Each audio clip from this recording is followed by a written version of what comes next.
And there's a whole cohort of us who I know would continue to fight for what we believed in. And it's very, very difficult to see that we won't get the chance. And yet, at the same time, there has to be an acknowledgement that the world turns and that situations are out of our control and that life moves on. My name is Jonny Ball, and I'm the founder of Campaign Force, a not-for-profit that inspires, trains and coaches the armed forces community to stand up and serve again. I've served on the front line of military operations and in civilian life, the front line of UK politics. This Veterans in Politics podcast is a set of interviews brought to you by Campaign Force and sets out to explore how the military community can help make our politics a better place. I lean into my little black book of contacts and sit down with individuals from across the world of politics, sharing secrets, giving tips and advice, and inspiring the next generation. We are Campaign Force. This is the Veterans in Politics podcast. Let's introduce you to our guest. We meet the founder of the Conservative Friends of the Armed Forces, James Clark. James is a former regular Mercian officer and a current serving Army reservist. In this episode, our host Jonny recalls the time they first met in the build-up to a tour of Afghanistan. Reunited after a decade, they share experiences of that tour as well as their hopes for a better politics. James also explains what it is like to stand against Jeremy Corbyn in a general election. It's time for you to meet our guest. I am absolutely so chuffed to welcome onto the show my friend James Clark from the Conservative Friends of the Armed Forces. And you'll find out in this episode our deep personal connection. But first of all, James, how are you this morning? I'm doing very well, thanks, Jonny. Thank you so much for having me on, and it's great to have been invited, and great to actually finally get together, because it's been a couple of weeks now, backwards and forwards, and I'm really delighted that we've managed to make it work. Me too, mate. And also, it's brilliant to return the favour, because it was an absolute honour to come on the Conservative Friends of the Armed Forces podcast. So yeah, poacher turned gamekeeper. You're on my show now, so the tables have turned. The tables have turned indeed. But before we get into everything, can you just tell us a little bit about your military career leading up to your current service in the Army Reserves? Sure, Jonny, I'll be delighted to. So when I was at university, I didn't really know what I wanted to do, when I left, and I did a little bit of work in politics. But one of the things that I thought I'd do was try the Army Reserve. And what attracted me was the leadership opportunities and the way that as an officer, because that was the kind of route that I was looking at, you had a kind of holistic experience. So you were leading and you were managing and you were teaching and you were trying to deliver welfare. And you had this kind of huge, you had this really enormous impact on people in a positive way. And so that really attracted me. Obviously, a bit of free fizz doesn't hurt, and you get paid to do it as well. And there's the element of travel, excitement, adventure, and of course the deeper kind of personal stuff, to do with serving the country and giving something back. When you have been privileged to sort of live in an environment in a democratic liberal society, so I tried the Army Reserve for a little while, and the jobs that I was doing when I left university they just weren't fulfilling. They weren't enjoyable. They weren't giving me what I wanted. And so I decided that on the basis of my very limited experience in the Army Reserve, that I would go full-time and go to Sandhurst. So I went to Sandhurst in 2009, commissioned in 2010 into the Mercian Regiment, which was just fantastic. I had an amazing career with them. I did 2.5 years as a platoon commander, which involved one tour of Afghanistan, which was featured in the documentary film Our War. So that was season 2, episode 2, Return to Death Valley. And then I went to Winchester, which is the Army Training Regiment, for 2 years to teach civilians becoming non-infantry soldiers. So it's a 14-week course, teaching them the basics. And that was just so rewarding and engaging for me, and one of the best times of my life. I had an amazing training team, brilliant, really supportive OCs and COs, and just really loved my time there. And then did one final tour of Afghanistan attached to the Special Forces, which we might talk about later, but which was really eye-opening and gave me, rather than a tactical perspective as my first tour had done, a much more strategic, sort of unilateral, multilateral sort of working environment. And so I had a very, very interesting time then. And then I left and joined the London Regiment, did 4 years with them. And whilst I'm now still with the Londons, I've moved across to the University of London Officer Training Corps, where I'm now an acting OC, which I'm incredibly proud about and happy to share because it's quite recent news. And it's basically doing kind of a very similar role to what I was doing at Winchester, which was one that I really, really enjoyed. And the young, well, they're not even young officers, they're students. They're basically students. They're just a fantastic group to work with and to work for and to serve and to try and help in whatever kind of path they go. So that's my military journey in a nutshell up until now. But I mean, we've missed out some key stuff, so I'm happy to go back and go back to some of the good and the less good bits. No, let's do go back, because our listeners will be really interested to hear that we did first meet 10 years ago. I was Lance Corporal Bull. I think you were still a subby at that stage. Definitely lieutenant. I would have been. Yeah. And we met on a pre-deployment training before Herrick 15, that tour that you mentioned about that amazing documentary Our War. And for those of you that haven't listened or watched that documentary, it is available on James's website, which I'll put in the show notes. I actually looked at it again for the first time in a number of years, and in the times that we live in, it was a highly emotional watch, and I imagine it was highly emotional for you to make and reflect on as well. But we did meet, and it's really strange that we keep bumping into each other all these years later from that pre-deployment training where I was a Pashto linguist practicing my skills in a safe environment, and there you were there with your guys, and before we both then went on Herrick 15. Albeit in different parts of Afghanistan. And you Johnny, can I? Yeah, go for it. Yeah, so yeah. I mean, and one of there's sort of two points that you raised there that I'd really like to speak to, and one of them is the way that in the military you meet these fantastic people, and and I've referenced training staff at Winchester, and obviously the soldiers that I worked with and I served when I was a 2 Mercian. Who I'm meeting up with for a reunion on Saturday, which should be fun. But the weird thing about the military is that you build these relationships and you can instantly connect with people, and that's because you have very similar values to them, and you have a defined kind of purpose that you can that resonates with all of you. And then what's so fantastic is you can maintain those relationships, every day or every week or every month for 10 years, and you can be great friends, or you can put those relationships down and bump into someone 6 or 7 years later, and it's like you haven't left the relationship. And I just think that's so rewarding in the military. And sometimes you do find it as a civilian, when you really click or really connect with someone, but it's so much more common in the military. And it was an absolute delight to run into you again in your role in campaign force. And then the second thing as well is to say, like, the training that you and I, bumped into each other on. How brilliant was that training?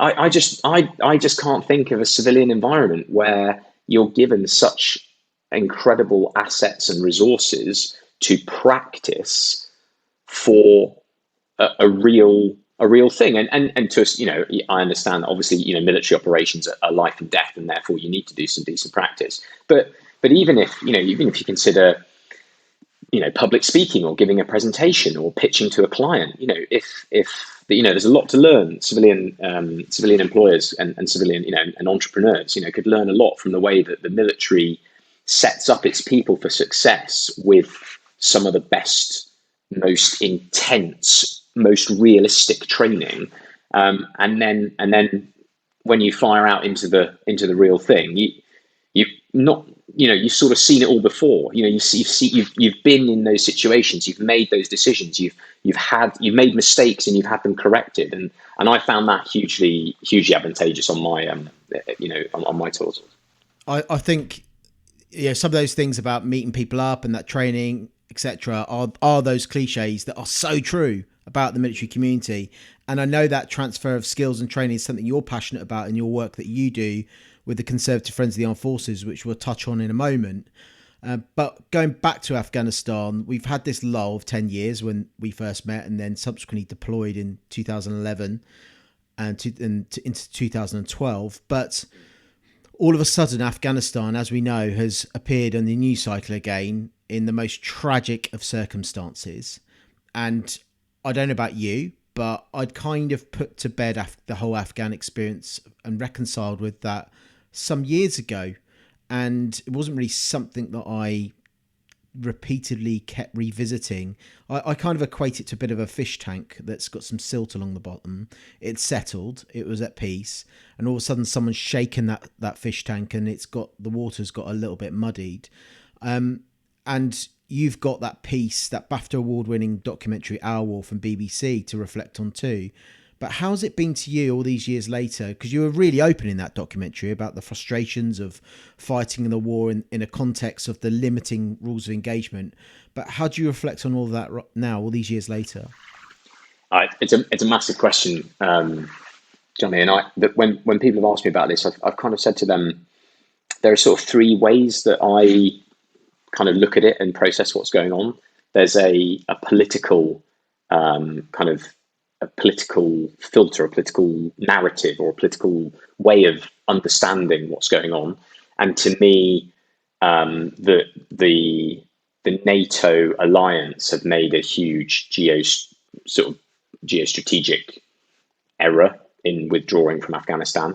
I think there are huge ramifications that we can't even predict, and there are some really quite appalling ramifications that we can predict and are already in some cases seeing with some of the brutality that's come with the Taliban's takeover.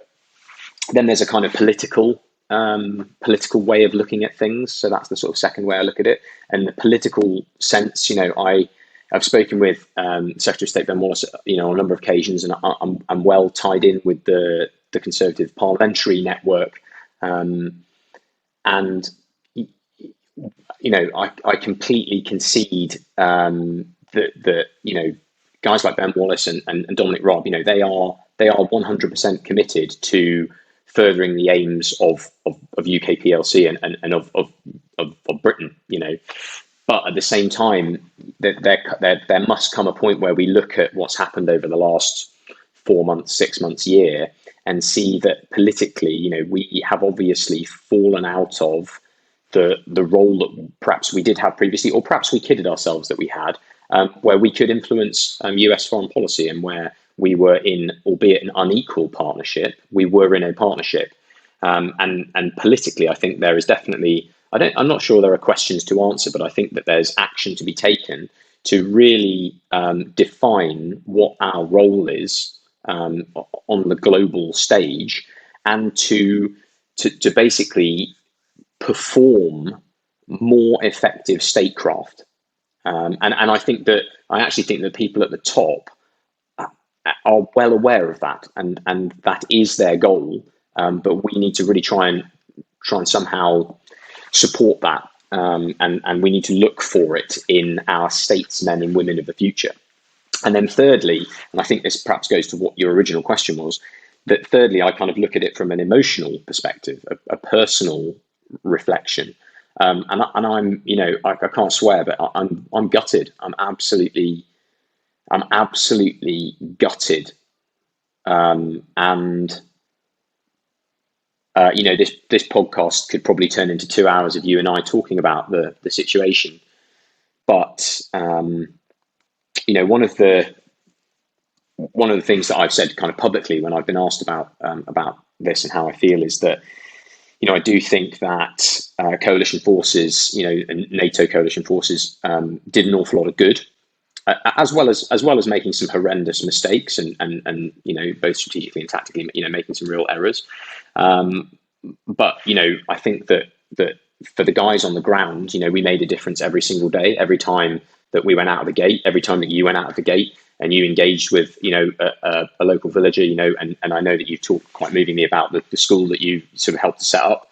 Every person who went through that school, every person who drove along the road that I and my soldiers were trying to protect, who was building a kind of economic, that kind of builds an economic framework. You were sort of more involved in the kind of educational, part of building a civil society. That was hugely important, and you can't remove 20 years of opening people's eyes in an assault, in the takeover of the capital city. And interestingly, a friend of mine who's still serving, who's an infantry major who I respect a great deal, he said to me, "Well, I think you're changing the narrative there. I don't think that's right. This idea that we went there to help educate females is not true, and we shouldn't sort of retrospectively apply a kind of narrative that didn't exist." And my response, to him was that he might have a point there, and that might be true. But if that is true, then how do veterans, service personnel, aid workers, anyone who is really tied into this, how do we look each other in the eye? How do we look ourselves in the eye in the mirror? I think that to a certain extent, guys like you and I, Jonny, we need to believe that there was a point for all of the horror and the appalling situations and things we were involved in and things we've heard about and things we've felt and seen. And we have to believe that there was a purpose to that, and that it was a good purpose, which I do believe. But I also understand that there are people out there who can't see that, and it's very tough and very complicated situation. So I hope I haven't rambled too much there, mate. I hope I've sounded kind of coherent. But I mean, and that's one of those things. I've spoken to my fiance Hannah about this as well. So, some of my feelings about this are quite incoherent. That there is a piece of me that thinks, let's go back and get him. There's a lot of us guys who are cutting around now. A lot of people's next door neighbours' sons. A lot of guys that work in a fish and chip shop, or who are driving for Amazon, or who are trading in cryptocurrency, or who are making podcasts. We're pretty handy. We've had a lot of training too. We've done a lot of stuff, and there's a whole cohort of us who I know would continue to fight for what we believed in. And it's very, very difficult to see that we won't get the chance. And yet, at the same time, there has to be an acknowledgement that the world turns, and that situations are out of our control, and that life moves on. And as frustrating as it is, actually, Dominic Raab yesterday was in Doha having talks with the Taliban. Well, if the US frees $9 billion worth of Afghanistan's assets, cash assets, then the Taliban won't be able to pay the civil service, and they won't be able to pay teachers, and they won't be able to pay doctors, and they won't be able to pay nurses, and they won't be able to pay policemen. And so all those people will stop being all of those things, and the country will descend into an even worse hell than anything that was going on while we were running around trying to do what we were doing, and even before then. And I'm acutely aware that it feels very distasteful to be having to have peace talks and conversations like this with people who we physically fought against, and who killed our friends, and whose friends we killed. And yet it has to happen, because otherwise we'll be making an awful situation even worse. So it's so complex. You've given such an eloquent and full overview, that ranging from that geopolitical to the very personal. And I also think it's right for everyone to have their own narrative, or to be working out their own narrative at the moment. It comes back down to that fish tank analogy that I used. Everyone's got their fish tank. Perhaps people's fish tanks were a bit muddy anyway. Mine happened to be quite settled. But I think for the majority of us, perhaps that fish tank has been muddied, and we're all working out what that narrative is. I'm probably more attuned to you than your friend, in that there have been those, no one can take away those advances that we made. You can replace governments, but it's very difficult to replace the hopes of some of those individual Afghans that we were a teeny tiny part in helping produce some of those hopes of those individuals. But thank you for sharing that, because it's really important that we document this as the Afghan veterans community. And one thing you touched on there was around some of the individuals making political decisions, and the political narrative that hasn't come out particularly well during all of this. But you are one of the founders of the Conservative Friends of the Armed Forces, a political party, the Conservative Party. And I guess that's one of your ways of trying to get better people from our generation that you've just spoken about in your recount of Afghanistan into the Conservative Party. But I'll ask you directly, why on earth did you set it up in the first place? And what's that experience been like from setting something up within a mainstream political party? So, Johnny, yeah, I mean, and I kind of thanks for giving me the opportunity to talk about Afghanistan. But I'm pleased that we're moving on, because, like I said, I think we could probably sit and talk about it, for the rest of the day. Yeah, okay, we'll move on to the politics bit. Yeah, which will be hopefully is less emotionally engaging. But yeah, so CFAF, yeah, so. Basically, I stood for Parliament in 2017, and it was the snap election. And I, like a few hundred, probably, possibly a few thousand people, I was not on the Conservative Party's approved candidates list. I was in the process, but I hadn't been selected, or I haven't had an interview. I was on sort of stage 3 of the kind of 8-stage ladder. But when the snap election was called, I basically emailed the candidates department and said, "Hi there, you kind of, me, and I used to work for the party previously, and I've done, I've been an army officer, and I'm currently the association chairman in Lewisham Deptford. Could you, would you consider me as a candidate? I could come in for an emergency interview." And the first time I think there's been a big change internally over the last few years, but at the time that was the email that I sent that got the quickest response. So within 24 hours, I had an email back, which basically said, "Thank you, don't call us, we'll call you." And I thought, well, hey, do you know what? Like I've tried, and there were a few other machinations, but essentially, to cut a long story short, I was delighted to very late on be invited for an emergency interview, which basically lasted for about an hour and a half. And I was then telephoned the next day, the next evening, and they said, we've got 2 bits of great news for you. The first is you've been approved to be an emergency candidate on the candidates list. To which I'm thinking, well, this is fantastic. I've fast forwarded my journey by like a year and a half. 2 years. This is brilliant. And they said, and we've got a seat to offer you. And I was thinking to myself, well, I'm the Lewisham Deptford Association chairman. Perhaps it'll be Lewisham Deptford. God, that would be amazing. It'd be like my local patch. I know it already. And they said, how would you feel about Islington North?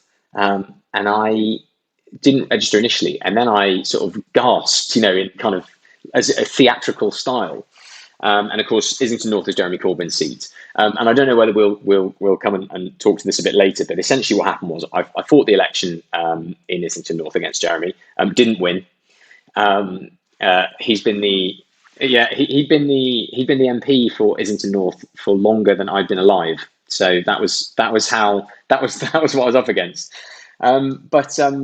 But yeah, one of the things that I found while I was in my sort of PXI, my after action review, I thought to myself, well, what would have been useful? And I thought what would have been useful would have been a kind of a friends of group, because a lot of candidates, and particularly female candidates, could draw on mentors and resources that have been specifically designed to help them in that situation. And I'm talking about organisations like Conservative Women's Organisation and Women to Win. Fantastic. The more training, the more help for people, the better. And I thought, where was mine? So I spoke to the team at CCHQ and said, so where's the Conservative Friends of the Armed Forces? They could have really helped me out. And they said, oh, well, they don't exist. Perhaps you'd like to start them. And I thought, well, yeah, perhaps I would actually. It's not that plays, that kind of ties in with what I think people should do. I think if you see a gap where you can, where you can help other people, then you should try and fill that gap. And I approached starting Conservative Friends of the Armed Forces in a very tentative way. I was under no illusions that after one dramatically failed attempt at Parliament that I had anything to teach other people. But I did at least think that we could get a group together who were like-minded and who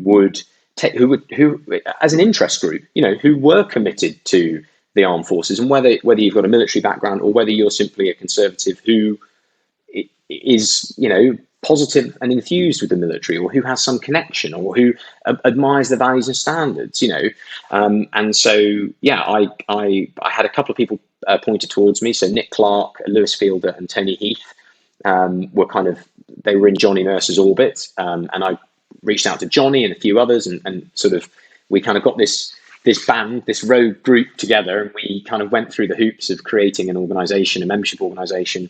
And made a few mistakes on the way, but we had a big launch, and the Defence Secretary at the time, Gavin Williamson, came to the launch, which was just hugely, was massive.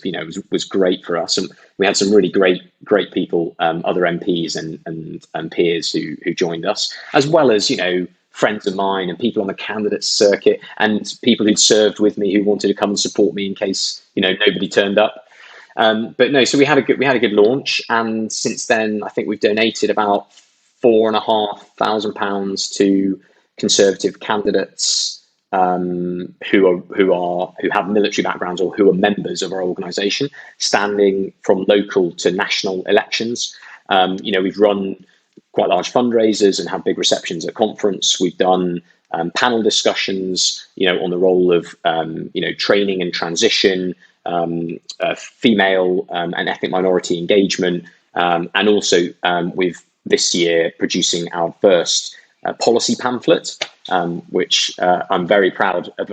This is initiated by a chap called Will Hall, and Ed McGuinness has also been really involved in kind of turbocharging the organisation. So we're on a really good footing, and yeah, we're looking forward to the Conservative Party conference, where we'll have a big reception. Hopefully the Secretary of State for Defence will come and say a few words. That's phenomenal work, James. And what I like about it is that you were given a challenge, said, all right then, why don't you set it up? And from that initial challenge, all the work you've done, and indeed I've enjoyed the outreach and the relationship we've been able to form between Campaign Force and the Conservative Friends of the Armed Forces. And I think it's one that will go from strength to strength. So I just really congratulate you on that achievement. And thanks, mate. Yeah. You mentioned good old Jezza, Jeremy Corbyn. I mean, just fascinated. You must have met him either obviously at the count. We always meet the opposition candidates and agents. What's he like? What's the experience like of engaging with him? I've met him twice. And only twice, both counts. The first during 2017, I would have probably met him at an education hustings, but unfortunately that was cancelled because of the London Bridge terror attack. So campaigning was suspended for a couple of days, and that was one of the things that was suspended. I met him in very different circumstances on both occasions. So in 2017. He walked into the hall where the votes were being counted at a leisure centre hall, to a standing ovation from the people counting the ballots, which is quite an unusual thing to have in a democracy, but there we are. And he had a large entourage, and Labour were, had nearly, had nearly overcome the Conservatives, and certainly it caused serious headaches with the sort of effectively the hung Parliament that resulted. And he was in good spirits, and we shook hands on the stage, and he cracked a couple of jokes, and I laughed, and and his, regardless of his politics to a certain extent, he's a major political figure in the UK politics, and I at the time, and still probably am not. So it was quite it was really interesting to meet him, and to have a few words with him. And then the second time I met him was the complete opposite, because the exit polls were showing that the Conservatives in 2019 were then going to have a huge landslide majority of 80 seats, and the mood was very different. So of course the Conservatives in my group who were there were jubilant, but he came in with an entourage a quarter of the size. He seemed much frailer, and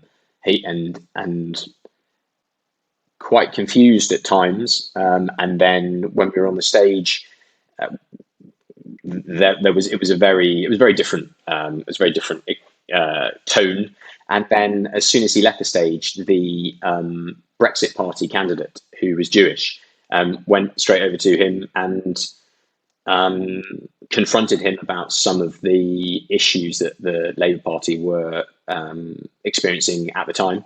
And Jeremy was obviously visibly distressed, and yeah, so it was a really different experience. But now to see him in the Commons making speeches and still cutting around is odd. It's interesting. I was going to say, do you go for coffee? As old. He's one of the, and do you know what? Actually, Johnny, it's funny you should say that, because there are some MPs that I've spoken to who still go for drinks with their opposition, kind of with the opposition candidates, and they formed a better relationship. If you do a few hustings together, and you actually think, well, on a personal level, they're good crack, and actually, national politics, there's a bit, we have to be a bit Punch and Judy, but we can get on well. I do know that there are MPs and candidates who do form those kinds of relationships, but no, that's not one that I have developed or been offered. We'll keep an eye on that one. So yeah, call me, because I would love to meet Jeremy Corbyn. Be fascinating. It would be interesting. But no, you do touch on that fact that despite the Punch and Judy, there are friends, particularly within the veterans community, and we've documented that on this podcast with Tom Tugendhat and Dan Jarvis and Jonny, and they mention those friendships beyond the party political divides, and clearly that's one of my objectives with Campaign Force. But by your own admission and evidence in that fight against Jeremy Corbyn, you have a habit of standing in Labour strongholds, including where my family are from, in Deptford and Lewisham. And what advice, therefore, would you give to anyone that's thinking about taking on a big beast like Jeremy Corbyn, or looking to take on a challenge? It could be in local government, like you have as well, standing in local government against a safe opposition seat. What advice would you give? I mean, it's so cheesy, because I've asked this question myself to members of Parliament, and they always sort of say the same thing, and I'm going to say it now, which is just do it.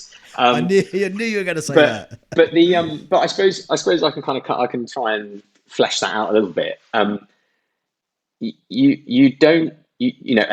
Tom Stoppard is a playwright and wrote a play called Arcadia, and in the play there's a line which I cling to, which I have clung to throughout my life, which is, a lesson in folly is worth two in wisdom. And it kind of goes to that. You don't learn as much from your successes as you do from your failures.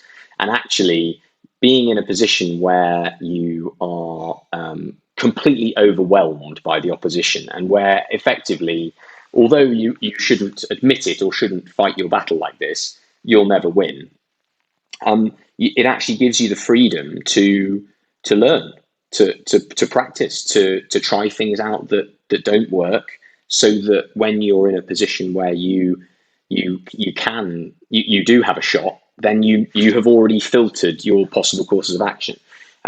You need to, the most important thing when you're fighting in a seat like that is to take people with you. because there is no point you on your own delivering, 1,000 leaflets to 1,000 doors with 1,000 voters who are never going to vote for you. That is grim. And I have done that. I have made that mistake. But what's really important is to try and encourage 3 or 4 people who perhaps wouldn't have gone out otherwise to come with you, and then to go to the pub afterwards, or to go and to play football afterwards, or to go and sit and watch TV afterwards. That's what you can really get. And I think this goes to, and this is something that I think the Liberal Democrats are incredibly good at, is you don't overcome Jeremy Corbyn or a massive Labour majority in one election. That is hugely anomalous. But what you can do is you can set up a team for success in the future by your actions. And that's what I've tried to do in every one of those elections, is to leave, either at the local level or at the national level, to leave the association in a better position than where it started. And ideally have found people who will take on the mantle and do the next leg of the relay. So that's my advice. Do it. Just do it. And some really good advice there about those building blocks as you go forward. But what I like about that, within all of that, is you've got to make it fun as well. Those people, it's about people. Politics is about people. So those teams around you, it's got to be fun. But you must have something that you want to achieve within all of this work, all of this graft, all of this, the hours, the doorstep knocking, the leaflet delivering, all of those elections. What is it that you're hoping to achieve by the end of all of this? So, Johnny, I don't make a secret of it that I have designs on national politics, and I want to become an MP, and it is a driving force in my life and has been since I was about 16. And the reason for that there's kind of, again, like there's like the emotional kind of level, and then there's like the kind of more considered level. So from an emotional perspective, my personality, I like to take responsibility, and I like to take responsibility in order to make other people's lives better, in order to help them.